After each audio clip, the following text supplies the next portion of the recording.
In the quiet corner of a seaside town, Madame Simone's parlor was a cozy refuge from the relentless sea winds. Draped in rich velvets and adorned with maritime relics, the room whispered of bygone eras and untold stories. Today, it hosted an unusual gathering. Madame Simone, a stately woman with an air of genteel mystery, gracefully maneuvered a silver teapot above a set of fine china.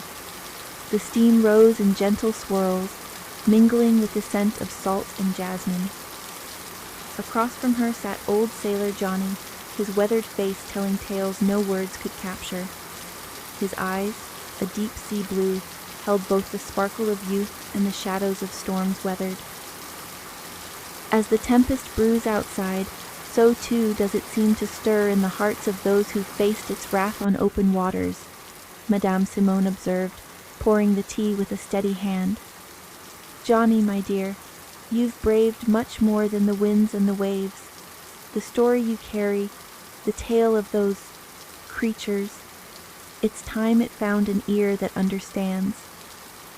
Johnny nodded, his rough hands clasped tightly around the cup, warming them before the tale could chill his bones again. Aye, madam. It's a story that's been burning brighter within me as the years pass. The kind that doesn't let go, he said, his voice a gravelly echo of countless nights shouting over gales. The room seemed to lean in, the shadows dancing slightly as if to the rhythm of distant waves. Madame Simone settled back, her expression composed yet expectant, ready to voyage into the depths of Johnny's memories, into the dark waters haunted by mermaids not of this world. As the storm howled its eerie ode outside, inside, Johnny began his tale. As the storm raged around our crippled fishing boat, I clutched the slick wave, staring into the black water swirling violently below. Our engine had died hours ago, and now we were at the mercy of the tempest and the sea's sinister whispers. Lightning split the sky, illuminating the waves that crashed over the bow, and for a fleeting second I saw them, faces twisted with malevolence, eyes like deep sea voids.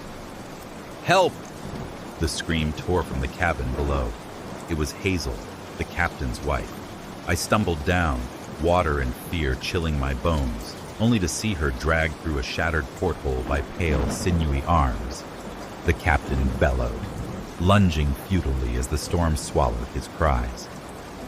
Outside, the mermaids circled, their laughter mingling with the thunder. "Join us," they hissed as Hazel's screams faded into the depths. I knew then our souls were forfeit to the sea's darkest creatures. We weren't just stranded, we were claimed. Frantically, the captain and I secured what remained of the windows, barricading ourselves against the monstrous siege from the deep. The ship groaned under the relentless assault, its timbers crying out as if in agony. "We have to get her back!" the captain roared over the howl of the wind. His eyes, wild with desperation, scanned the churning waters, but there was nothing, only the black waves and the flash of distant lightning. I peered into the abyss, my heart pounding as I caught glimpses of their silhouettes weaving through the fog. The mermaid songs rose above the storm, a melody so hauntingly beautiful yet filled with such despair, it seemed to suck me from my very soul. Each note twisted around my mind, pulling me toward the edge of madness. "They won't stop," I whispered, feeling the truth of it deep in my bones. "They want us all." The captain grabbed an old harpoon, his knuckles white as he brandished it toward the sea. "Then let them come," he shouted, defiance etched into every feature. But as the night wore on, the ship weakened further, battered by the relentless storm and the ceaseless attacks from below. Water began to seep through the cracks, cold and unyielding. We fought to keep afloat, to keep sane. But as dawn approached with Hazel still missing, hope faded like the stars overhead. With each crashing wave and each eerie song, the sea seemed to whisper, "Yours no more." As dawn broke, the storm's fury lessened, but the sea remained a malevolent force, churning with dark intent. Exhausted and soaked through, The captain and I scanned the horizon for any sign of rescue or reprieve, but there was none. The ship, battered and bruised, seemed to groan in resignation to its fate. The silence was worse than the storm. Without the wind's howl and the rain's patter, every creak of the ship, every lap of the water against its hull sounded like a death knell. The mermaid's songs had ceased, replaced by a suffocating stillness that seemed to weigh upon us with the heaviness of the ocean itself. "I should have listened," the captain muttered repeatedly, his voice a broken whisper. The old tales, the warnings at the port, they were all true. You should never take a redhead out to sea. Suddenly, a figure emerged from the water on the starboard side. It was Hazel, or what remained of her. Her eyes were hollow, her skin pale and shimmering with a spectral light. She climbed aboard with an unnatural grace, her movements echoed by the whispers of the waves. "Hazel," the captain's voice cracked as he reached out to her. But the woman who looked back at him was not the Hazel we knew. Her gaze was cold, distant, and when she spoke, her voice was the ocean's murmur. "The depths are cruel, and you shall know them as I do now." As she spoke, the sea around us roared back to life, and dark figures rose from the depths, surrounding our vessel. The mermaids had returned, not just to haunt, but to claim. The captain, driven mad by the sight of his transformed wife and the encircling horrors, lunged forward with the harpoon, screaming a curse to the sea and its demonic spawn. But Hazel, or the creature that she had become, moved with the swiftness of the tides, her hand catching the shaft of the weapon effortlessly. With a mournful wail, she plunged it into the wooden deck, pinning it there. "The sea takes what it wills," she intoned, her voice echoing like the depths.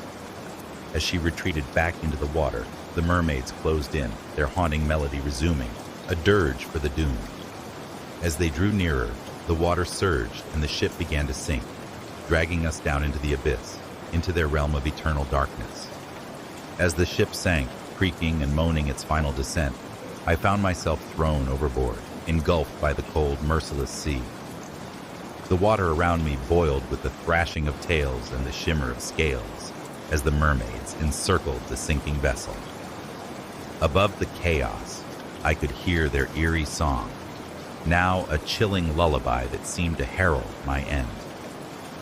Desperate, I swam with all the strength my limbs could muster, away from the ship, away from the mermaids, their song fading into the depths with each painful stroke. My mind reeled with terror and disbelief, images of the transformed Hazel and the relentless storm haunting me as I fought for survival. As the light of day grew stronger, the sea calmed, but the salt water stung my eyes and the chill of the deep sapped my strength. Just as my body began to give in to the cold embrace of the ocean, a distant sound pierced my fog of despair. The distinct throb of a helicopter rotor. I raised my head, hope flaring in my chest, and saw the bright colors of the Coast Guard cutting through the gray morning mist. With the last of my energy, I waved my arms, shouting, despite my hoarse throat. The helicopter hovered above, and a rescue swimmer plunged into the water, strong and sure. The swimmer reached me, securing a harness around my shivering form, and as we were hoisted up, I looked down at the roiling sea one last time. There was no sign of the mermaids or the ship, only the vast, indifferent ocean. Aboard the helicopter, wrapped in blankets and sipping from a warm mug, I recounted my harrowing tale to skeptical ears. But the sea keeps its secrets, and I knew better than to expect belief. As we flew toward safety, I watched the horizon, where the sea met the sky, and felt the weight of the depths in my heart, knowing the ocean had marked me forever.